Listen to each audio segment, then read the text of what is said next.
Hello world, hello world. Welcome back to my channel. Call me Biz, Jimmy Carr. All right, this is 10 minutes of Jimmy Carr's rudest jokes. All right, look, I got 10 minutes. If you enjoyed this content, hit that subscribe button. Like the video if you like the video. Leave a comment. Let me know you were here, all right? 2024, no more ghost watching. If you ain't got nothing to say, just be like I was here. That's love. Let's go ahead and watch. Right, let's try some rude stuff, see how we get along. Let's go! Lady wind. Queefing. Fanny farts. The expulsion of air from the vajayjay during sexual intercourse. A grunt. What? There are two main responses when a queef occurs. Some couples, it doesn't matter how gnarly or squelchy the noise, they deny the queef. Did you hear anything? No, I didn't hear anything. And they move on. Some couples, it's a funny little noise, they have a little giggle, they move on. Not a problem. I like to go a third way. I like to pretend the vagina is talking to me. What's that? There's a boy trapped down a well. I like to think of myself as the vagina whisperer. What happened? Are you getting a phone call? There's a Scottish lady getting a phone call. I imagine the drugs are arriving any moment. All right. Wow. You switched it off and it rang anyway. Well, I'm not buying that fucking story. Don't worry, it's okay. It's only a phone. Don't feel bad. It's a what, sorry? It's a late alarm to come and see me. Or come and see me an hour fucking late. You're not the one I booked for the interval, are you? She nervous? She's nervous.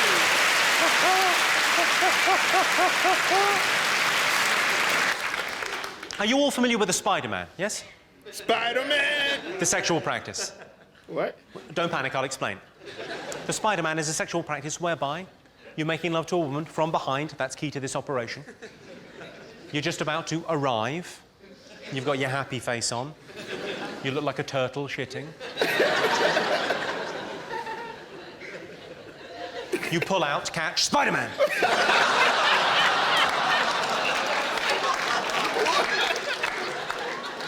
I realise many of you are looking at me thinking, well, why did he tell us that? That sounds horrible. It sounds very aggressive, not very romantic and loving, but the reason I'm telling you is because men are such bad communicators, especially at times of high emotion, like a breakup. So, gentlemen, I don't think you ever need to have that awkward, it's not me, it's you conversation again. I think next time, when you think the relationship has run its course, simply Spider-Man. She will either think, that was brilliant, in which case she's a keeper, or this is over, isn't it? A lot of men use moisturiser, but I'm old-fashioned. I just spit on my hand. Yeah, that was good.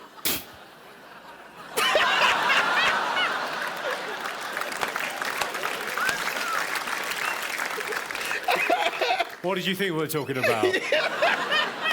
Oh, come on, don't give me that look. We've all been there. Come on, love, the film starts in 10 minutes. We haven't got time for your fancy foreplay or your expensive lubricant. We're going to be buttering the baking tray the old-fashioned way. This guy is wild. Ironically, buttering the baking tray is the phrase that will stick. So you've just given him a look as if to say, I thought you invented that. How does he know what we do? I like getting a blowjob off the missus. I don't know if you get this. I don't know if you get a blowjob off my missus, but the thing I like about oral sex from my partner, I think the thing most men enjoy about oral sex from our partners, not anything sexual, ladies, it's the peace and quiet. Ladies, if you've ever been going down on a guy and he's gone, that's not your technique, that's not the sound of his sexual ecstasy. That is the sound of a man not being asked a question.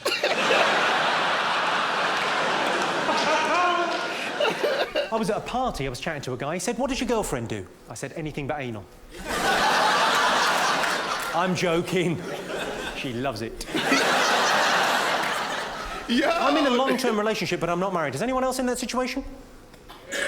quite a few, but you're timid about saying, because like me, you'll know, if you're in a long-term relationship but not married, everyone, friends, family, colleagues, acquaintances, everyone feels they can stir it up a bit.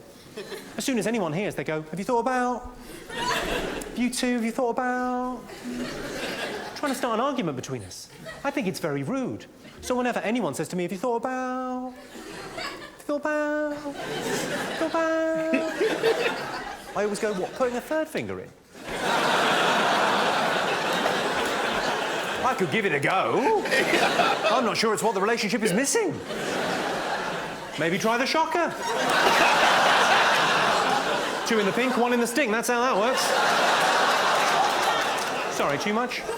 2 in the goo, 1 in the poo. There. Yo! Nicer for everyone. I don't know what conversation that prompted there. I imagine that was you, madam, turning to him thinking, I'm glad it's not just you. I had a woman come up to me after a show in Tunbridge Wells. She said, I found that shocker thing very uncomfortable. Now, I knew what she meant. But I couldn't help myself. I said lubricant. Are you all aware of what snowballing is, the sexual practice snowballing? What? One bloke down. Who was that down there? Quite proud of that. Snowballing? Everyone else, none the while. OK, well, I'll explain. It says something about you. Snowballing is a sexual practice where, having administered oral sex, your partner doesn't spit or swallow so much as return to sender via a kiss. Oh, you're looking shocked and appalled as I explain that to you. Let me assure you, I found out the hard way. Yo, that's fucking disgusting. And it does raise an interesting moral dilemma. Should you spit or swallow? Well, if you really love yourself.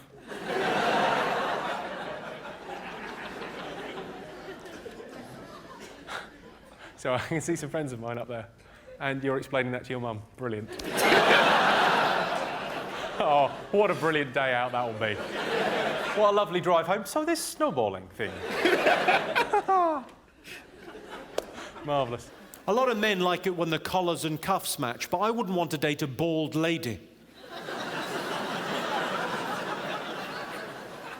That took you a while to get. Apparently, women like chocolate because it stimulates them in the same way as sex, which I think goes some way towards explaining the popularity of the chunky Kit Kat.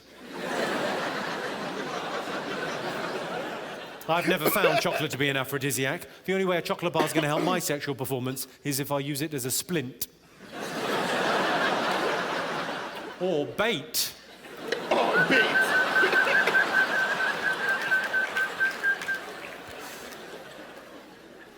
I've got a friend that took me to one side recently. He said, what does it mean if on a first date a girl puts a cheeky finger up your bum whilst filleting you? Whoa, no.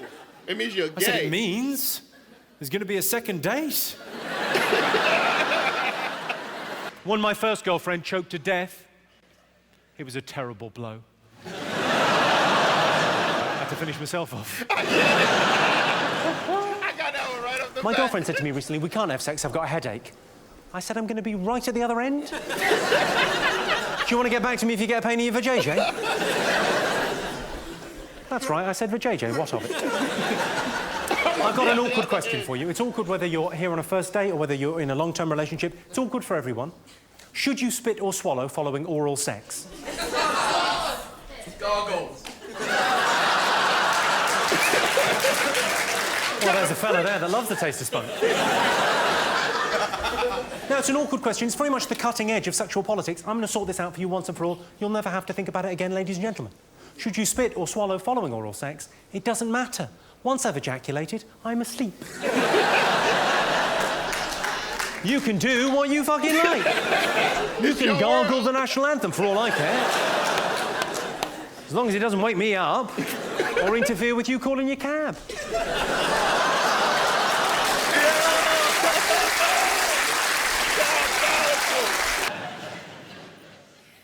I'd like to talk about a sex act that I don't fully understand. Are you all familiar with the 69, yes? No, I like the 69 as much as the next man. Hoping he isn't man, that'd be terrible. Well, I like the 69, but I don't really understand it because it's an incredibly intimate thing to do with another human being. But how does the 69 ever occur? It only ever happens when the man says to the woman, would you do that thing that I like?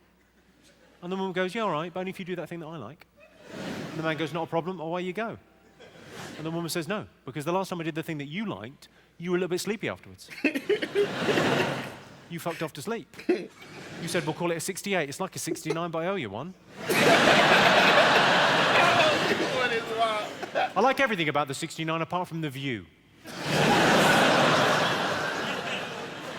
The perineum, or taint. I like to call it the Amanda Holden. Because like Amanda Holden, on Britain's Got Talent last year, it's the bit between the arsehole and the Hi, I'm Jimmy Carr, the guy you just saw in that video. Thanks for watching it, because somehow... I ain't gonna lie, man. Jimmy Carr is one of those dudes. I always say, y'all hear me say a lot, oh, this person's somebody I would never chill with. I wouldn't mind chilling with this guy. This guy is hilarious. Not only that, he's a G. Not only that, he's a G. He's a straight G. The shit I hear from this man is just ridiculous and so unexpected. I guess it's because I'm constantly judging him by the way that he looks and the accent. Whenever I hear the British accent, I don't know. I don't think of anything like... I just think of proper things, you know, but it's crazy because I've been watching these, I've been watching shows, I've been watching a lot of British humor, and I know they have the dirtiest jokes and they're just wild people, but for some reason, I don't know, maybe it's because every time I'm watching a long, drawn out, boring ass movie, there's some type of English accent to it, you know? So that's why you got to get to the fun side of things. These comedians, you know, Top Boy. I always bring up Top Boy. Y'all need to watch Top Boy. That shit is dope. Man, I love the British humor. I just do. They don't give a fuck. And Mr. Mr. Carr is a straight thug when it comes to this shit. Fire. Y'all let me know how you feel about it in the comment section below. And also let me know what's next. And I'll see y'all in the next one. Peace.